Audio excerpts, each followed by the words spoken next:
அவர்கள் அலைகிறார்கள். இன்று 6 மாதத்திலே தேர்தல் வரப்போகிறது, தமிழ்நாட்டிலும் ஓர் அயோத்தி கிடைக்காதா என்று அலைகிறார்கள். அவர்களுடைய நோக்கம் பக்தி அல்ல, அரசியல் உத்தி. மக்களை மதத்தின் அடிப்படையிலே பிளந்து தங்களுக்கான வாக்கு வங்கியை உருவாக்குவது, அதை தவிர அவர்கள் வேறொன்றும் அறியார்கள். பராபரமே அவர்களும் சொல்லிக் கொள்கிறார்கள் தமிழ் கடவுள் முருகன். இது முருகனுக்கே அடுக்குமா? அதுலேயும் நேற்று வாரத்தில் ஒருத்தர் இது கடவுளுக்கே அடுக்குமான்னாரு. நான் கேட்டேன், கடவுளுடைய ஏக பிரதிநிதி அவங்களை நியமிச்சிருக்காரா கடவுள்? உங்க சர்டிஃபிகேட்டை காமிங்க. இந்தியர்கள் இல்லை, இந்தியா என்றால் இந்து மதம்தான் என்று ஒரு வெறுப்பு கோட்பாட்டை, கொடூரமான ஒரு வெறுப்பு கருத்தியலை இந்த ஆட்சியாளர்களுடைய குருபீடம் இன்றைக்கு முன்வைக்கிறது துணிவோடு. நான் சவால் விட்டு கேட்கிறேன், நீங்க யாராவது எந்த ஒரு முக்கியமான சங்கிமாராவது சங்க இலக்கியத்தை போற்றி நீங்கள் கேள்விப்பட்டதுண்டா? சிலப்பதிகாரத்தை பாராட்டி நீங்கள் கேள்விப்பட்டதுண்டா? மணிமேகலையை படித்து வந்து புகழ்ந்ததுண்டா? இது பெரியார் மண் அல்ல, நாயன்மார்கள் மண். யாரு? நம்ம தமிழிசை சகோதரி. இது பெரியார் மண் அல்ல, ஆழ்வார்கள் மண். அங்கதான் இருக்கு அந்த நுணுக்கம். தமிழனுடைய இந்த நல்ல மரபுகளை, அவருடைய இலக்கிய வளத்தை, அதனுடைய ஆற்றலை, அதனுடைய தொன்மையை சங்கிமார்கள் ஏற்க மாட்டார்கள். நம்முடைய தாமுஏகாசாவின் 16வது மாநில மாநாட்டையொட்டி நடக்கும் இந்த முக்கியமான கருத்தரங்கத்திலே பங்கேற்று சிறப்புரையாற்ற வந்திருக்கக்கூடிய நம்முடைய பெண்ணிய போராளி வாசுகி அவர்களே, அதேபோல் காணொளி மூலம் இங்கே உரையாற்றவிருக்கக்கூடிய ஊடக போராளி என் ராம் அவர்களே, வாழ்த்துறை வழங்க வந்திருக்கக்கூடிய அருமை நண்பர்களே, முற்போக்கு எழுத்தாளர்களே, அவர்களுடைய வாசகர்களே, முற்போக்கு கலைஞர்களே, அவர்களுடைய நேசர்களே, உங்கள் அனைவருக்கும் எனது அன்பான வணக்கம். முதலாவது மாநில மாநாடு மதுரையிலே நடைபெற்றது. 1975ஆம் ஆண்டு. அந்த மாநாட்டிலே பங்கேற்றவர்கள் என்ற முறையில் நானும் தோழர் எஸ்.ஏ. பெருமாள் அவர்களும் இந்த அரங்கத்திலே இருக்கிறோம். எங்களுக்கு 50 ஆண்டுகள் கழித்து 16வது மாநாட்டில் பங்கேற்கிற ஒரு பெரும் வாய்ப்பு. என்னை பொறுத்தவரை அதற்காக இயற்கைக்கு நன்றி சொல்லுகிறேன். என்னோடு இணைந்து பயணம் செய்து, இன்னும் சொன்னால் என்னை ஒரு வகையில் பாதுகாத்த எனது இணையருக்கு நன்றி சொல்லுகிறேன்.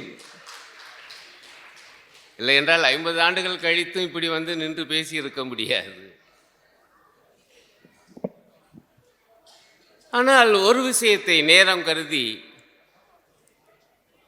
சற்றென்று சில அம்சங்களை நான் குறிப்பிட விரும்புகிறேன். 1975ஆம் ஆண்டிலே நாங்கள் எல்லாம் மதுரையிலே கூடிய பொழுது இன்று எழுந்திருக்கக்கூடிய இந்த மனுவாத மதவெறி பேரபாயம் என்பது அன்றைக்கு இல்லை.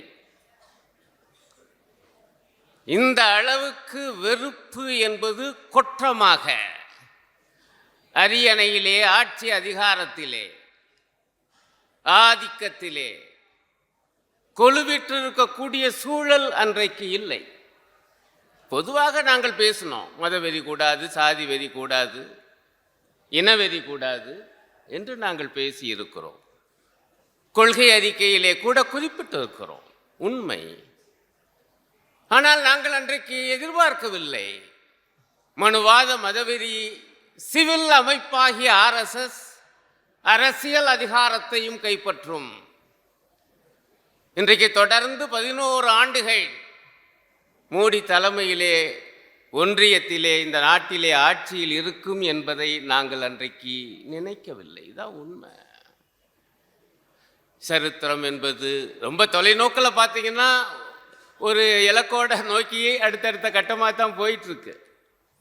ஆனால் குறுகிய காலத்தில் பார்த்தால் நாமெல்லாம் எதிர்பாராத நிகழ்வுகள் அல்லது விபத்துக்கள் நடக்கத்தான் செய்யும். அதுதான் வரலாறு. அப்படி ஒரு பேராபத்து இன்றைக்கு வந்திருக்கிறது. ஆகவேதான் இந்த கருத்தரங்கத்தினுடைய தலைப்பு வெறுப்பின் கொற்றம் வீழ்க. ஆம், வெறுப்பு இன்றைக்கு ஆட்சியில் உட்கார்ந்திருக்கிறது. அது பாபர் மசூதியை இடித்துவிட்டு அதனிடத்தில் கட்டப்பட்ட அயோத்தி ராமர் கோயில் மீது காவி கொடியை ஏற்றி இருக்கிறது. காவி கொடியை ஏற்றி இந்த நாட்டினுடைய பிரதம மந்திரி பேசினார், தர்ம கொடி ஏறிவிட்டது. ஆக காவிதான் அவங்களுக்கு தர்மம். அது இப்போ ஒன்றும் சட்டன்னு சொல்ல வேணாம். ஆகவே மனு தர்மம்னு சொல்லாமல் மனுவை வெட்டிவிட்டு தர்மம்னு சொல்லிட்டு இருக்காங்க.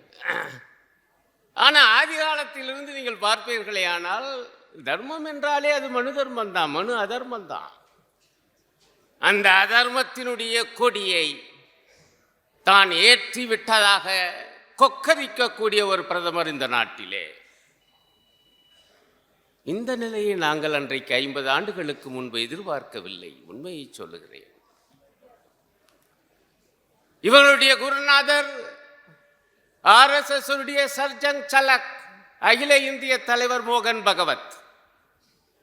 அவர் சில நாட்களுக்கு முன்னே அவருடைய நூற்றாண்டு விழா நடந்து கொண்டிருக்கிறது. அதில் அவர் பேசுகிறாரு, இந்தியாவும் இந்து மதமும் ஒன்றுதாயா,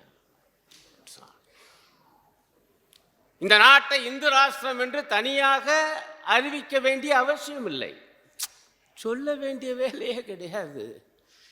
அப்படி என்றில் நடப்பில் அவர்கள் இந்து ராஷ்டிரத்தை, அதாவது மனு ராஷ்டிரத்தை கொண்டு வந்து விட்டார்கள் அல்லது கொண்டு வந்து கொண்டு இருக்கிறார்கள். இது RSS தலைவருடைய ஒப்புதல் வாக்கு மூலம். நீங்க மனு தர்ம சாஸ்திரத்தை வாய்ச்சி பார்த்தீங்கன்னா அதில் பிற வருணத்தவர் மீது, பிற மதத்தவர் மீது எவ்வளவு வெறுப்பு மண்டி கிடக்கிறது என்பதை ரொம்ப ஒரு 4 பக்கத்தை அப்படி புரட்டினாலே, ஒரு 5 சரத்தை படித்தாலே தெரியும். அந்த மனு ராஷ்டிரம் இங்கே வந்துவிட்டது, நாங்கள் அறிவிக்க வேண்டிய அவசியம் இல்லை. இந்தியா என்றாலே இந்து மதம் தான். இதில் ஜோக் என்னன்னா, இந்து மதம் என்பதே பின்னாடி வந்தது. அன்னைக்கு வேத மதம் இருந்தது, பின்னாடி சைவ சமயம் வந்தது, வைணவ சமயம் வந்தது, சமண மதம், புத்த மதம், ஆசீவக மதம், இவ்வளவு இருந்துச்சு. ஆனால் இந்து மதம்னு இல்லை. 4 வேதங்களில் இல்லை, சாஸ்திரங்களில் இல்லை, புராணங்களில் இல்லை. ஆனால் இவர் சொல்றாரு இந்தியானா இந்து மதம் தான். அப்போ சாதாரண இந்து மக்களுக்கு அதை கேட்கறதுக்கு ரொம்ப ஆனந்தமாக இருக்கக்கூடும். நாம தான் நம்மளை இந்தியா. அப்போ நம்முடைய சக சகோதரர்களாகிய முஸ்லிம்கள், கிறிஸ்தவர்கள், சீக்கியர்கள், பார்சிகள், இவர்கள் இந்தியர்கள் இல்லையா? இந்தியர்கள் இல்லை, இந்தியா என்றால் இந்து மதம்தான் என்று ஒரு வெறுப்பை, ஒரு வெறுப்பு கோட்பாட்டை, கொடூரமான ஒரு வெறுப்பு கருத்தியலை இந்த ஆட்சியாளர்களுடைய குருபீடம் இன்றைக்கு முன்வைக்கிறது துணிவோடு. இதை நாங்கள் எதிர்பார்க்கவில்லை 50 ஆண்டுகளுக்கு முன்பு. அதைத்தான் நான் வேதனையோடு சொல்கிறேன். இது இந்தியாவை இந்த மாதிரியான ஒரு சித்திரத்தை காண்பிக்கிறார்னு பார்த்தா அடுத்த ஒரு 2 நாட்கள்ல அதே மோகன் பகவத் ஒரு அற்புதமான வாக்கியத்தை சொல்லியிருக்கார். இந்துக்கள் இல்லையெனில் உலகமே இல்லை. நான் அசந்து போயிட்டேன். நான் கூட இது வரைக்கும் RSS, சங் பரிவாரம்லாம் இந்தியாவுக்கு தான் எதிரின்னு நினைச்சேன். உலகத்துக்கு எதிரி இவங்க. ஆமா, இந்துக்கள் இல்லை என்றால் உலகம் இல்லை. இப்படி பார்த்தா இந்துக்கள் இருந்தா தான் உலகம். அப்ப கிறிஸ்தவர்கள் இருந்து பிரயோஜனம் இல்லை, முஸ்லிம்கள் இருந்து பிரயோஜனம் இல்லை, சீக்கியர்கள் இருந்து பிரயோஜனம் இல்லை, பார்சிகள் இருந்து பயன் இல்லை.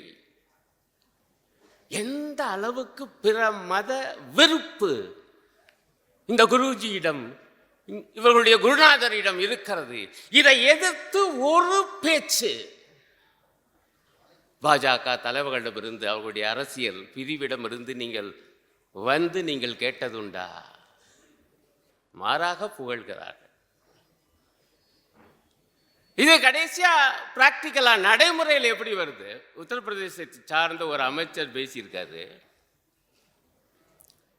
இந்தியானா இந்து தேசம்னா அவர் சொல்றாரு. ஆமா, இந்தியானா இந்து தேசம்தான். ஆகவே மசூதிகளை எல்லாம் பூட்டிடணும், மதராசக்களை எல்லாம் மூடிடணும். உத்தரப்பிரதேச அமைச்சர் போன மாசம். ஆக இது வெறும் பேச்சல்ல, செயல். அதுதான் இன்றைக்கு வக்ஃபு வாரிய திருத்த சட்டமாக, சரியா சொல்ல போன வக்ஃபு சொத்துக்களை திருடுகிற சட்டமாக, திருட்டு சட்டமாக வந்திருக்கிறது. அந்த வெறுப்பின் வடிவம் சட்ட வடிவம். இப்போ நான் இதெல்லாம் சொல்லும் பொழுது விடுங்கங்க, அகில இந்திய அளவில் ஏதோ வடக்க பேசிட்டு இருக்காங்க போல் இருக்கு. இது தமிழ் மண், நாமெல்லாம் தமிழர்கள், இங்கே எல்லாம் ஒன்றும் வந்துடாதுங்க. வந்துருச்சு முந்தா நாள் திருப்பரங்குன்றத்தில், வந்துருச்சு நேற்று திருப்பரங்குன்றத்தில். ஆச்சரியமா இருக்கு. நான் கூட நேற்று டிவியில் நடந்த விவாதத்தில் பாஜக காரங்க, பாஜக ஆதரவாளர்கள் 2 பேர், அவங்கள நோக்கி நான் அதான் கேட்டேன். 3ஆம் தேதி எங்கள் அம்மாலாம் சொல்லும் பெரிய கார்த்திகை அப்படின்னு சொல்லும். அந்த தேதியை 2-3 நாளைக்கு முன்னாடியே கிளியாஞ்சட்டிலாம் எடுத்து வச்சு அழகழகாக அதெல்லாம் இது பண்ணி விதவிதமான குத்து விளக்க வச்சு வீட்டு முன்னாடி வைக்கும். நான் வெளியில் வந்து பார்ப்பேன், ஆசையாக இருக்கும். தெருவே ரொம்ப அழகாக, நம்முடைய அந்த அழகுணர்ச்சியை பாருங்க. ஏழைகளாக இருந்தாலும், மத்தியதர வர்க்கத்தவராக இருந்தாலும், அன்றைய தினம் அத்தகைய அழகுணர்ச்சியோடு விளக்குகளை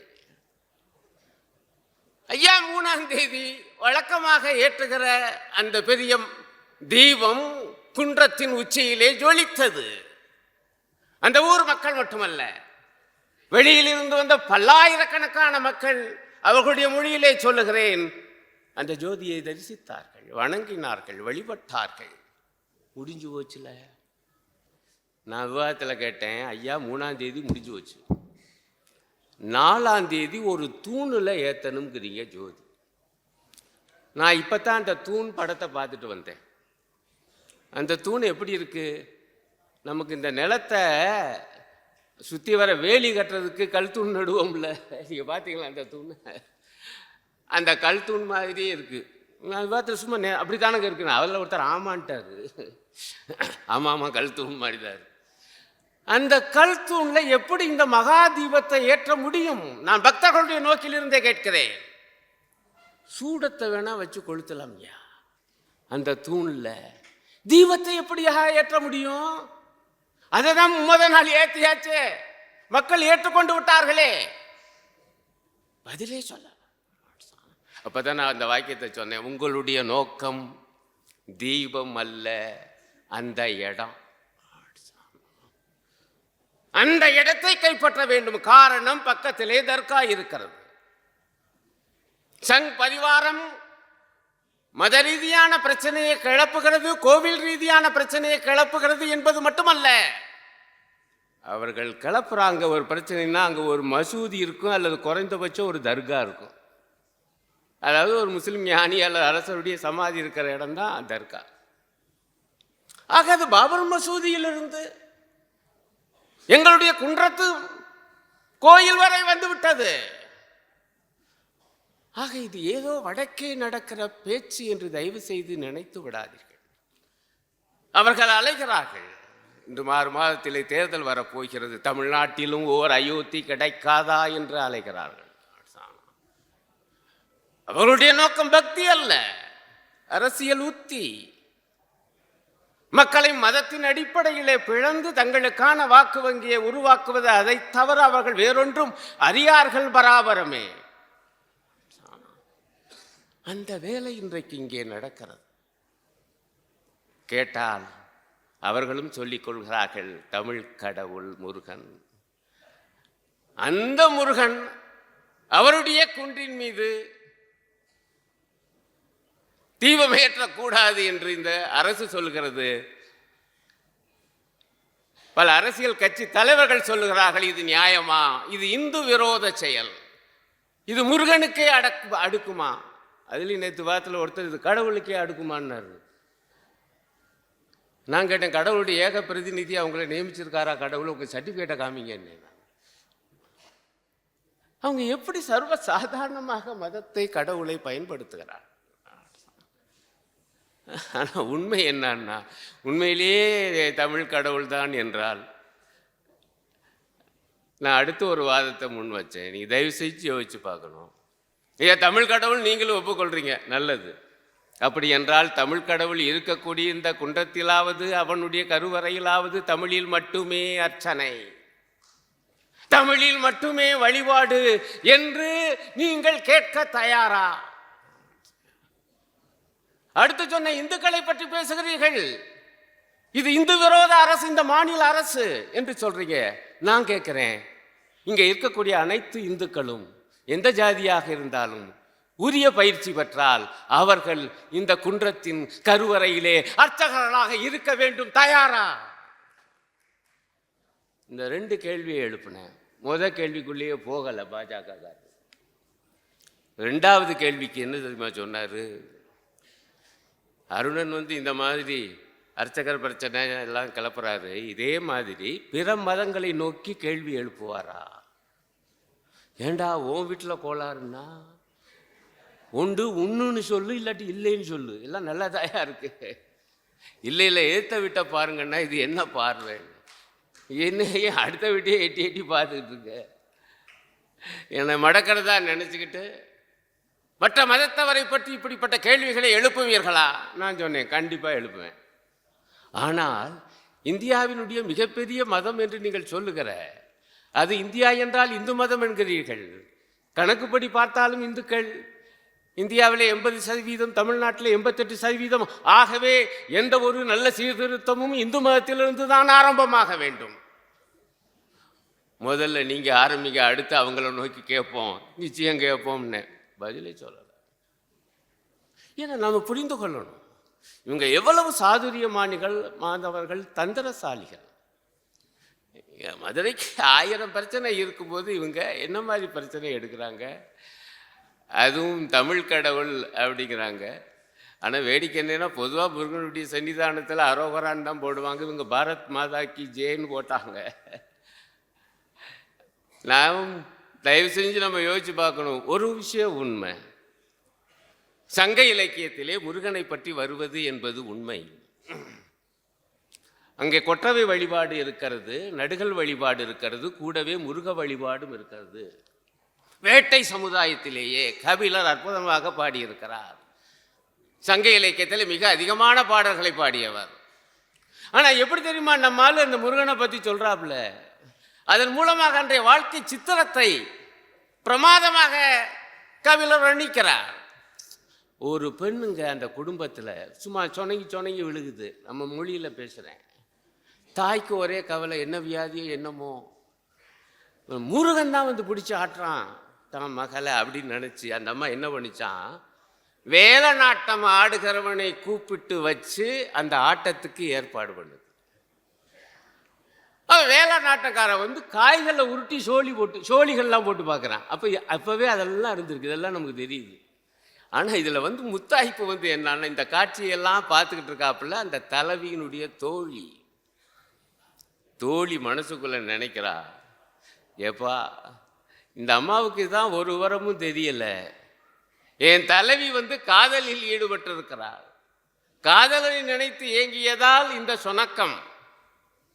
ஆனால் தாய்க்கு தெரியல, முருகா இந்த வேலை நாட்டன்காரன் நீ இறங்கி இருக்கிறாயே முருகா, உனக்குமா தெரியாது என் தலைவியுடைய உண்மை நிலைன்னு கேட்குறான். இங்கேதான் தமிழ் புலவன் இருக்கான். இங்க கடவுளையே கொண்டாந்து எங்க கொண்டாந்து நிப்பாட்டி இருக்காப்புல நம்மால். ஆகவே இந்த மாதிரியான சங்க இலக்கியத்தை உருவாக்கி இருக்கா நம்முடைய முன்னோர்கள். அதையும் விமர்சனபூர்வமாக பார்க்க வேண்டும். அது காட்டுகிற சமுதாய வாழ்வு எத்தகையதாக இருந்த என அறிய வேண்டும். அறிவியல் பூர்வமாக சரித்திர நோக்கிலே அதை அணுக வேண்டும் என்பதை நான் ஏற்றுக்கொள்கிறேன். ஆனால் கடந்த கால இலக்கியம் எல்லாம் ஒன்றுமில்லை, அல்லது இருப்பதெல்லாம் அதிலே எல்லாம் வெறும் மோசம்தான் என்பது போல நீங்கள் அல்லது நான் போய்விடக்கூடாது. ஆனால் அந்த நிலைப்பாடு தான் சங்கிகளுக்கு இருக்கு. நான் சவால் விட்டு கேட்குறேன், நீங்கள் யாராவது எந்த ஒரு முக்கியமான சங்கிமாராவது சங்க இலக்கியத்தை போற்றி நீங்கள் கேள்விப்பட்டதுண்டா? சிலப்பதிகாரத்தை பாராட்டி நீங்கள் கேள்விப்பட்டதுண்டா?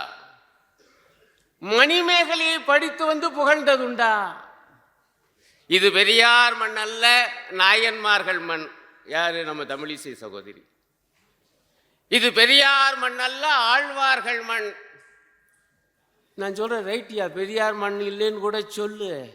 இது பெரியார் மண் அல்ல, இது இளங்கோவடிகள் மண். இது பெரியார் மண் அல்ல, கபிலர் மண். இது பெரியார் மண் அல்ல, எங்களுடைய மதுரை சீத்தலை சாத்தனார் மண். ஏன் சொல்ல மாட்டேங்கிறீங்க? அங்கதான் இருக்கு அந்த நுணுக்கம். தமிழனுடைய இந்த நல்ல மரபுகளை, அவருடைய இலக்கிய வளத்தை, அதனுடைய ஆற்றலை, அதனுடைய தொன்மையை சங்கிமார்கள் ஏற்க மாட்டார்கள். இதோ காசியிலே தமிழ் சங்கமம். பிரதமர் மோடி அன்பழைப்பு விடுக்கிறார், வாருங்கள் வாருங்கள். அவருடைய மனதின் குரலிலே அது நடுவில் வருது, கேட்டீங்களா? நான் கேட்குறேன், தமிழ் சங்கமும் காசியில் நடத்துறீங்க. தமிழ் சங்கம்னா அது முதல்ல தமிழ்நாட்டில் நடக்கணும், அதுவே கூத்து. சரியா? காசியில் நடத்துறீங்க. ஆனால் தமிழனுடைய இந்த பெருமையை, இந்த பெருமை மிகு இலக்கியங்களை நீங்கள் பேசுவீர்களா? உங்களுக்கு தெரியுமா? இந்த ஒன்றை சொல்லி நான் முடிக்கிறேன். நான் என்ன பண்ணேன், இந்த காசி சங்கமம் அவங்களுடைய அதிகாரபூர்வ இணையதளத்தில் என்ன சொல்லியிருக்காங்கன்னு பார்க்க போனேன். அவங்க 4வது முறையாக இந்த சங்கமத்தை நடத்துகிறாங்க. அதில் அவங்க சொல்லுகிற செய்தி என்ன தெரியுமா? இந்திய மொழிகள் அனைத்தும் ஒரே மொழியிலிருந்து பிறந்தவைதான் என்பதை சொல்லுவதற்காகத்தான் இந்த சங்கமம்ங்கிறாங்க. இந்தியாவிலே பல மொழி குடும்பங்கள் இருக்கின்றன. 2 முக்கிய மொழி குடும்பங்கள், ஒன்று சமஸ்கிருத மொழி குடும்பம், இன்னொன்று திராவிட மொழி குடும்பம். இதை ஏற்பதில்லை அவர்கள். இதை தமிழர்களுடைய நெஞ்சிலே ஏற்றுவதற்காக காசியிலே தமிழ் சங்கமம். ஆக இத்தகைய அக்கிரமங்கள் இன்றைய தினம் நடந்து கொண்டிருக்கின்றன. இவ்வளவும் எதன் அடிப்படையில்? பிற மத வெறுப்பின் அடிப்படையில். அதே போல தமிழர்கள் என்று இது பல தேசிய இனங்களை கொண்ட, பல மொழி பேசுகிற தேசிய இனங்களை கொண்ட ஒரு மகத்தான நாடு நமது இந்தியா என்கிற பார்வை இல்லாமல், எல்லாமே சமஸ்கிருதத்திலிருந்து பிறந்தது, எல்லாமே வேதத்திலிருந்து வந்தது என சொல்லுகிற, அதன் காரணமாக பிற மொழிகள் மீது, பிற மொழி இலக்கியங்கள் மீது காட்டுகிற வெறுப்பு, விதவிதமான வெறுப்புகள் இன்றைக்கு மண்டி கிடக்கின்றன. ஒரே ஒரு அன்பான வேண்டுகோளை விடுத்து நான் என்னுடைய உரையை முடிக்கிறேன். நண்பர்களே, நாமெல்லாம் எழுத்தாளர்கள், கலைஞர்கள். இத்தகைய வெறுப்பு மண்டி கிடக்கும் பொழுது அன்பே அறமென எழ வேண்டாமா? நம்முடைய எழுத்தாளர்கள் எழ வேண்டாமா? நம்முடைய கலைஞர்கள் எழ வேண்டாமா? நம்மால் பல பேர், அவங்களாம் பெரிய கவிஞர்களை தான் நான் மறுக்கலை. ஆனால் வம்பு தும்புல்லாமல் கவிதை எழுதிக்கிட்டே போகிறாங்க. எதுக்கியா இதெல்லாம் போய் பேசிக்கிட்டு? ஒரு கவிதை அது ஒரு ஒற்றை எறும்பு தான், ஆனாலும் வரிசையாக செல்கிறது. முடிச்சு வச்ச இது நீங்க மறுக்க முடியுமா? மனிதன் வடித்த சிற்பங்களிலேயே மகா அற்புதம் படித்துறை. படித்துறையை பார்க்கவே நதி ஊருக்குள் வருகிறது. ஆகா, சூப்பர்ல. இப்போ நான் பேசினதில்ல, இதுக்கு ஏதாவது சம்மந்தம் இருக்கா? ஆனால் நான் இதை கவிதை இல்லை என சொல்ல மாட்டேன். ஒம்புதும்பில்லாத கவிதை. இப்படியே எழுதி கொண்டு போனால் கலை இலக்கியம் யாவும் மக்களுக்கே என்று நாம் ஏன் சொல்லுகிறோம் என்பதை தயவு செய்து அந்த நண்பர்கள் புரிந்து கொள்ள வேண்டும். இப்படி எழுதவும் கூட உங்களுக்கு அப்புறம் வாய்ப்பு இருக்காது. ரூசோ, ஆமாம், ஏன் அப்படி சொல்ல?